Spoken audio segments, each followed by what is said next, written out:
দেখতে দেখতে পুজো কিন্তু চলেই গেল। আজ কিন্তু দশমী, বৃহস্পতিবার বলে অনেক জায়গায় ঠাকুর বিসর্জন হচ্ছে বা অনেক জায়গায় হচ্ছে না, আমি ঠিক জানি না। বসিরহাটের অনেক জায়গায় ঠাকুর বিসর্জন হবে আজকে, আবার অনেক জায়গায় হবে না। পুজোয় কিন্তু খুবই আনন্দ, ঘোরাঘুরি সব কিছুই কিন্তু আবার সামনের বছর, এখনও 1 বছরের অপেক্ষা। তো যাই হোক, আমি কিন্তু এখানে ফ্রেশ সব মটনের পিসগুলো নিয়ে নিলাম, ভালো করে পরিষ্কার করে কিন্তু ধুয়ে নিয়েছি। আর নিয়ে আমি থালায় ভালো করে সাজিয়ে নিচ্ছি। পিসগুলো কিন্তু খুব সুন্দর, অনেক বড় বড় সাইজের পিস। আর মটন খেতে কিন্তু আমার খুব ভালোই লাগে।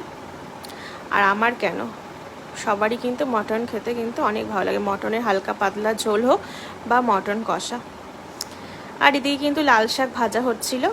আর দেখো, মটনের এই পিসটা কিন্তু সবার খুব প্রিয়, খুব পছন্দের।